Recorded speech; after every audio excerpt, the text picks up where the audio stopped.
আসসালামু আলাইকুম রহমতুল্লাহ। বাংলাদেশের ভারত বিরোধিতা করে এই অস্থিরতা থেকে বের হওয়ার কোনো উপায় আছে কি? আমার তো জানা নেই। আপনি এমন একটা বড় দেশ, যে দেশ আপনার চীন, পাকিস্তান, মার্কিন যুক্তরাষ্ট্রের মতো পারমাণবিক শক্তিধর রাষ্ট্রগুলোকে পর্যন্ত পাত্তাই দেয় না। তাদের কোনো শর্ত, যেটা ভারত বিরোধী শর্ত বা ভারতের জন্য কল্যাণকর নয়, এমন কোনো শর্ত যদি মার্কিন যুক্তরাষ্ট্র, চীন, তারপরে আপনার পাকিস্তান এরা যদি দিয়ে থাকে, তা এদেরকে গোনার সময় ভারতের নাই। আর সেখানে বাংলাদেশ আছেটা কি? এদেশের আছেটা কি? এটাই তো আমি বুঝি না। এদেশের আছে মানে মানুষের শুধু ফাঁকা আওয়াজ, ফাঁকা বুলি। আজ যে আমরা স্বাধীন বাংলাদেশ নামক দেশে বসবাস করি, সেই স্বাধীন বাংলাদেশ তৈরিতে ভারতের অবদান অনস্বীকার্য। ভারতের সেনারা পর্যন্ত জীবন উৎসর্গ করেছে। যাই হোক, 2024 সালের 5ই আগস্টের পরে বা তার কিছুকাল মানে আন্দোলনের কাল থেকে শুরু করে ভারত বিরোধিতা চরম আকারে পৌঁছেছে, যেটা বাংলাদেশের জন্য কোনোভাবেই মঙ্গলকর, কল্যাণকর এবং হিতকর হচ্ছে না। আজ দেখেন, বাংলাদেশে শুধু যে ভারত ভিসা বন্ধ করে দিয়েছে তা কিন্তু নয়। ভারতের পাশাপাশি ইউরোপ, মধ্যপ্রাচ্য সহ বহু দেশ ভিসা বন্ধ করে দিয়েছে। ভিসা বন্ধ করে দেওয়ার কারণ হিসাবে তারা মনে করছে যে সন্ত্রাস তৈরি, জঙ্গি তৈরির কারখানা। পাকিস্তানের সাথে বাংলাদেশের অত্যাধিক মাখামাখি সম্পর্ক, কারণ পাকিস্তানের সাথে যেসব দেশের সম্পর্ক তাদের অন্য দেশ মনে করে, কারণ তারা সন্ত্রাস সাপ্লাই দিয়ে ওই সব দেশগুলোকে সন্ত্রাসী দেশে পরিণত করবে। সেটা মালয়েশিয়া দেখছেন, মালয়েশিয়াতে জঙ্গি ধরে 20-22-25 জনকে জঙ্গি ধরে দেশে পাঠিয়ে দিয়েছে, তাদেরকে শাস্তি দিয়েছে। আবার দেশের সরকারও তাদের আটকে রিমান্ডে পাঠিয়েছে। কিছুদিন আগে বাংলাদেশের এক ছেলে, ফয়সাল নামে এক ছেলে, সন্ত্রাসী আখ্যা খেয়ে পাকিস্তানেই তাকে হত্যা করেছে পাকিস্তান সেনাবাহিনী। পাশাপাশি মানে বিদ্রোহী গোষ্ঠীতে ভরপুর পাকিস্তান নামক এই দেশে। যখন 5ই আগস্টের পরে বিভিন্ন জঙ্গি গোষ্ঠীকে সরকার জামিন দিল, পালিয়ে গেল, তাদেরকে আর আটক করতে পারলো না, তারপর থেকে কানাডা, অস্ট্রেলিয়া, ফ্রান্স, জার্মানি বাংলাদেশের মানে বিশেষ করে যেটাকে চিকেন নেক, ফেনী ব্রিজ কেটে দিলে যেটাকে চিকেন নেক বলা হয়, সেই অঞ্চলে ভ্রমণ একের পর এক নিষেধাজ্ঞা দিয়েছে। এই যে কিছুদিন আগে বাংলাদেশের খাগড়াছড়িতে যে ঘটনা ঘটলো, সেই ঘটনায় আপনার কিন্তু কানাডা 1 সপ্তাহ আগেই সতর্কবাণী দিয়েছিল এরকম কোনো কিছু ঘটতে যাচ্ছে। যাই হোক, এই ভারতের সাথে, এই ভারতকে মার্কিন যুক্তরাষ্ট্র অর্থাৎ যাদের সাথে বাংলাদেশের এবং পাকিস্তানের দুধভাত সম্পর্ক, অর্থাৎ মানে সব সুযোগ সুবিধা মার্কিন যুক্তরাষ্ট্র ভারত, পাকিস্তান এবং বাংলাদেশকে দিচ্ছে। এই মানে এবং ভারত থেকে সব সুযোগ সুবিধা একের পর এক ডোনাল্ড ট্রাম্পের দেশ তুলে নিচ্ছে।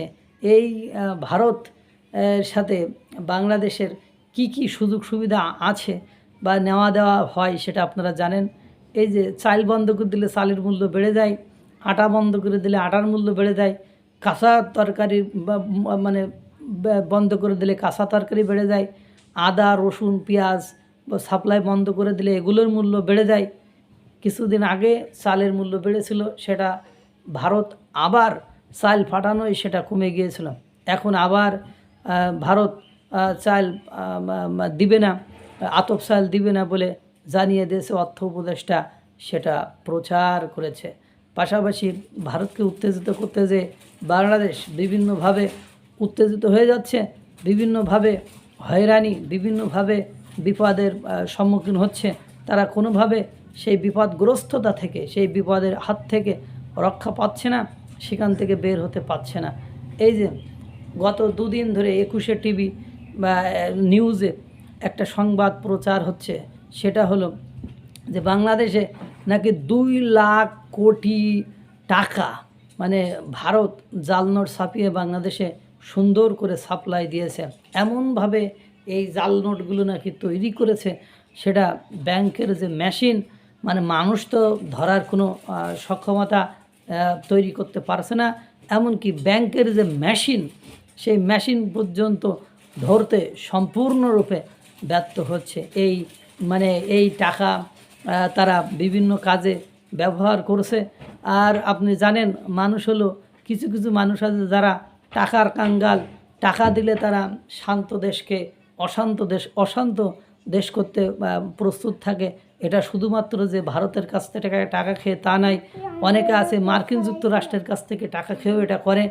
মানে আপনি বিভিন্ন সময় দেখেন যে এই কিছুদিন আগে মার্কিন যুক্তরাষ্ট্র থেকে একজন এসে সে বলছে যে মানে তাকে ধরছে, সে নাকি মার্কিন যুক্তরাষ্ট্র থেকে প্রতিনিধি হিসাবে এসেছে, যে ইনায়েতুল্লাহ নাকি সে আপনার বিভিন্ন লোকজনকে রেডি করেছে সরকারকে ফেলে দেওয়ার জন্য।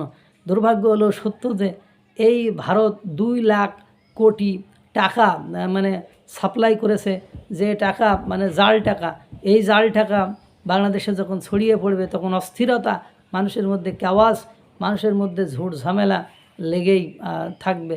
এই যে একের পর এক পরিবেশ পরিস্থিতি আপনারা দেখেন, মানে সেনাবাহিনীর বিবৃতি থেকে এটা সুস্পষ্ট বোঝা যাচ্ছে যে আপনার খাগড়াছড়ি অঞ্চল আদৌ ভালো নেই, এবং খাগড়াছড়ির পাশে থাকা আরাকান আর্মিরা একের পর এক বাংলাদেশ সরকারকে হুমকি দিচ্ছে। তারা সেন্ট মার্টিনের পাশে নাফ নদীতে মাছ ধরতে যাওয়া বাংলাদেশের জেলেদেরকে একের পর এক, এমন কোনো সপ্তাহ নেই যে তুলে নিয়ে যায় না। সরকার, সেনাবাহিনী সেখানে নীরব দর্শকের ভূমিকা পালন করেছে। এবং দেখেন একের পর এক যে কোনো ইস্যুতে, এই যে টাকা ছাপানোর ইস্যু, সেখানে ভারতের নাম উঠে আসছে।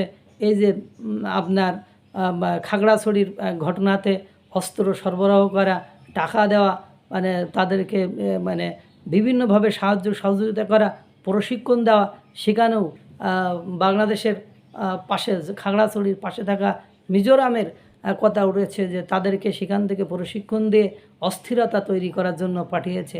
এভাবে করে আপনি কতদিন টিকবেন, কতদিন থাকবেন?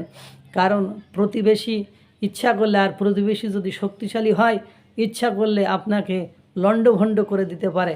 এই বুঝ আপনি যতক্ষণ না নিয়ে আসবেন ততক্ষণ দেখবেন, শুধু দেখবেন আর দেখবেন, চেয়ে চেয়ে দেখবেন, কিছু করার থাকবে না। আমাদের অবস্থা এখন ঠিক সেরকমই হয়েছে। বলেন 5ই আগস্টের পরে কি কি সুযোগ সুবিধা আপনি বিশ্ব থেকে পেয়েছেন? বিশ্বের কোনো জনগণ আপনার দেশে বাণিজ্য করতে চায় না, বিশ্বের মানে কোনো দেশ আপনার বিনিয়োগ করছে না, মানে বিশ্বের কোনো অর্থনৈতিক প্রতিষ্ঠান আপনার স্বল্প ঋণে সুদ দিচ্ছে না। আপনি বাধ্য হয়ে দেশের সরকার এশিয়ান ডেভেলপমেন্ট ব্যাংক থেকে উচ্চ হারে ঋণ নিচ্ছেন। আপনি সাধারণ জনগণের কোন সুযোগ সুবিধাটা তৈরি করতে পেরেছেন? একেবারে নাজেহাল বাজে অবস্থা। একটা নির্বাচন করবেন, সেই নির্বাচনের জন্য একটা সুষ্ঠু পরিবেশ তৈরি করতে পারছেন না। চারিদিকে খুন, ধর্ষণ, রাহাজানি, ছিনতাই, বাটপারি, মানে এগুলো বেড়েই গিয়েছে। এই অবস্থায় আপনি প্রতিনিয়ত বাংলাদেশের বড় কোনো ঘটনা ঘটলেই প্রত্যক্ষ পরোক্ষভাবে কেউ না কেউ সেখানে ভারতের বিরুদ্ধে অঙ্গুলি নির্দেশ করতেছেন। তাহলে বুঝছেন যে ভারত মানে সীমান্তে একের পর এক ঘটনা ঘটে। আপনি ভারত ড্রোন দিয়ে পর্যবেক্ষণ করে, মানে নানান তাল কাহিনীতে আপনারা উঠতে বসতে ভারত ভারত ভারত। এখন ভারত এই ম্যানিয়া আমাদেরকে খেয়ে ফেলবে, এবং ভারতের আপনি বিরোধিতা যতদিন করবেন ততদিন এই ম্যানিয়া থেকে, এই ভারতের ম্যানিয়া থেকে আপনি বেরোতে পারবেন না। আর এই ট্রমা, এই ম্যানিয়া নিয়ে আপনি কতদিন টিকবেন, কতদিন বাঁচবেন, এটাও কিন্তু একটা ভাবার বিষয়। কারণ আপনি কাউকে অশান্ত করতে চাইলে সে তো আর বসে বসে থাকবে না, সেও তো আপনার অশান্ত করতে চাইবে। তারপরেও আপনার সে কতটা শক্তিধর, কতটা ক্ষমতাবান, কতটা শক্তিশালী, তার সাথে কথা বলতে হলে, ভাব নিতে হলে আপনাকে ভেবেচিন্তে নিতেই হবে। আমাদের এই মন মানসিকতা নেই, যার কারণে আমরা ধরাকে সরাগান করছি, আমাদের যারা উস্কানি দিচ্ছে বা আমাদেরকে যারা বোঝাচ্ছে আমরা আছি পেছনে, তাদের পেছনেই তো কেউ নেই। মানে তারাই তো নিজেদেরকে রক্ষা করতে পারছে না, তারা তো একদিনের এক মুহূর্তের জন্য শান্তি পাচ্ছে না, কেন আমরা তাদের পেছনে ছুটছে? আল্লাহ তাআলা সকলকে ভালো রাখুক, সুস্থ রাখুক। আসসালামু আলাইকুম ওয়া রাহমাতুল্লাহ।